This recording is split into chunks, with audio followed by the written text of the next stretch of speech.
ஓ முருகா! வெற்றிவேல் முருகா! என் அன்பு தங்கமே! உன்னிடம் நீண்ட நாட்களாக ஒரு உண்மையை சொல்ல வேண்டும் என்று காத்து கொண்டிருக்கின்றேன். யாரை பற்றி என்றுதானே கேட்கின்றாய்?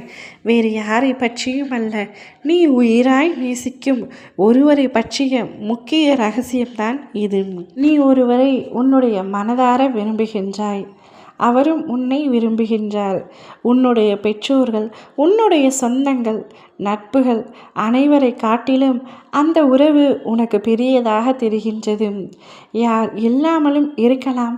ஆனால் என் உயிருக்கு உயிரான அந்த உறவு இல்லாமல் என்னால் ஒரு நொடி கூட உயிர் வாழ முடியாது என்று ஒவ்வொரு நாளும் என்னிடம் கூறிக்கொண்டே இருக்கின்றாய். விரைவில் அவரை என்னிடத்தில் சேர்த்து விடுங்கள் என்றும் சொல்கின்றாய். அழுதுகின்றாய். நான் இவ்வாறு அவரை உருகி உருகி நேசிக்கின்றேனே, அவரும் இதேபோல் என்னை நேசிப்பாரா என்ற ஒரு சிறு தயக்கமும் இருக்கின்றது. நான் என் குடும்பத்தை காட்டிலும் அவர்தான் உலகம், அவர்தான் உயிர் என்று இருக்கின்றேன். அவரும் என் மீது இதே அளவிற்கு அன்போடு இருக்கின்றாரா, எப்பொழுதும் இருப்பாரா என்ற பல சிந்தனைகள் உன் மனதிற்குள் ஓடிக்கொண்டிருக்கின்றது என்பதை உன் அப்பா நான் அறிவேன் தங்கமே. உனக்கான பதில்தான் இந்த பதிவு. முழுமையாக கேள். நீ என்ன நினைத்துள்ளாய்? நீ மட்டும்தான் அவரை நினைக்கின்றாய்.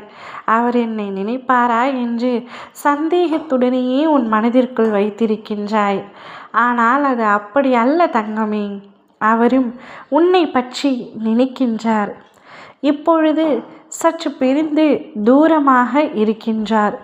அவ்வளவு தான் சரியே தவிர உன்னை நினைக்காமல் இல்லை. அவர் உன்னை விட்டு எப்படி இருப்பார்? அதேபோல் பல யோசனைகள் அவர்களுக்குள் ஓடிக்கொண்டு தான் இருக்கின்றது. அவருடைய எண்ணங்கள், செயல்கள், சிந்தனைகள் எல்லாமே உன்னை சுற்றித்தான் இருக்கின்றன. ஆனால் அது உனக்குத்தான் புரியவில்லை. நீயாக பேசுவாய் என்று அவரும், அவர் பேசுவார் என்று நீயும் காத்து கொண்டிருக்கின்றீர்கள். இருவரும் உங்கள் வாழ்க்கையை தொலைத்து கொண்டிருக்கின்றீர்கள். யாராவது ஒருவர் விட்டு கொடுத்தால்தான் உன்னுடைய வாழ்க்கை உனக்கு பிடித்த மாதிரி இருக்கும். நீதான் தவறு செய்து விட்டாய் என்று அவரும், அவர்தான் தவறு புரிந்து விட்டார் என்று நீயும், உன்னை ஏமாற்றியது அவர்தான் என்று நீயும், இருவருக்குள்ளும் மன வேறுபாடுகள், கருத்து வேறுபாடுகள் எப்பொழுதும் இருந்து கொண்டே இருக்கின்றன.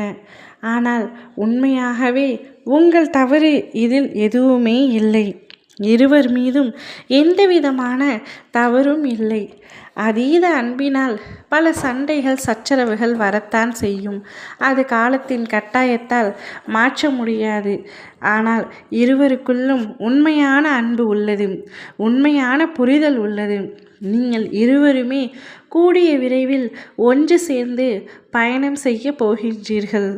இந்த அப்பாவுடைய ஆசீர்வாதத்தால் அவை அனைத்தும் கூடிய விரைவில் நடக்கும்.